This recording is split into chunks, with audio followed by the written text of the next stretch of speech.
So today we're going to talk about why your diet is so bad. So I'll give you a bit of backstory.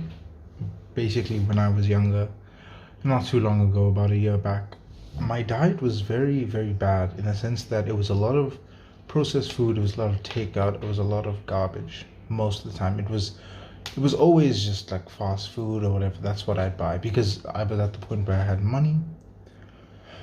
And so what I'd do is I'd spend that money on food. That's where most of my money went. It was like fried chips, chocolate, sweets, chips.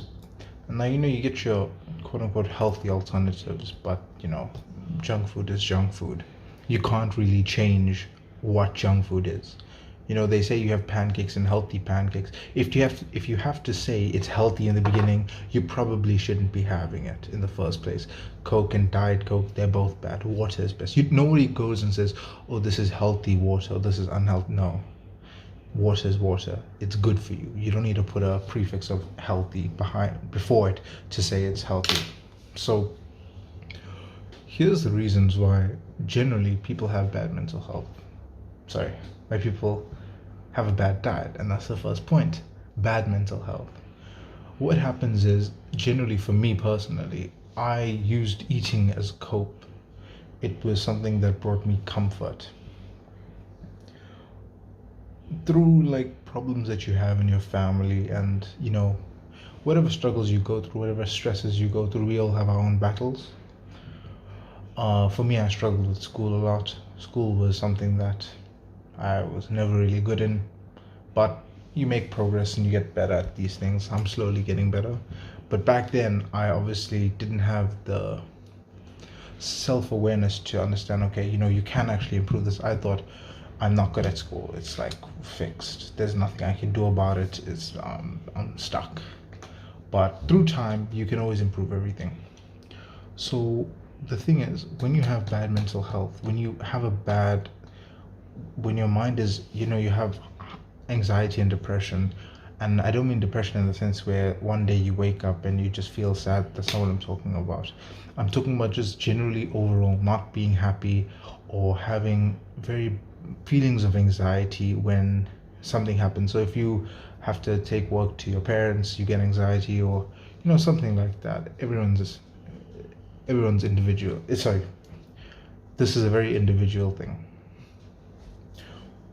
So the way you can improve it, right, if you have bad mental health, is you have to go and take a test. There's the NHS, which is a UK university, and they have a health and anxiety depression rating. You got to go take the test to see if you have bad mental health, because if it isn't that, if you actually have good mental health but you're overweight, then it might be something else. But more than likely, you probably just have high anxiety and high depression. So let's say, right, flash cut, you take it, your anxiety is high and your depression is low. There is different ways to dealing with either of those. Bad mental health was the one, and then your self-image is the other. When you first start your journey of weight loss or whatever you're doing, if you see yourself as someone who's trying to lose weight or someone who is in the stages of learning how to like diet properly, or someone who's undisciplined, you're like, oh no, I'm undisciplined, this and that. That sets a bad precedent, because what it is in your mind, you're like, I don't have discipline. And that translates. What you believe is what happens. So if you think, okay, no, I'm an undisciplined person, I don't follow diets, and someone gives you a diet, you're not going to follow it. Not because you can't, but because you've already said you can't. You've set the limit. So what you need to do is you need to break that limiting belief and be like, I am someone who's like an athlete. And what it is it is delusion. To a very large degree, you're lying to yourself. But if you lie and manipulate yourself to achieve a result, and the result becomes true, then it's to your benefit. And that's kind of what I did. I sort of saw myself as an athlete and someone who was a very strict person with their training, who trained very hard, and that became true. I trained very hard and I'm very consistent. So how you see yourself plays a huge role in whether you'll succeed or not. So if you change these two things over time, you'll see results.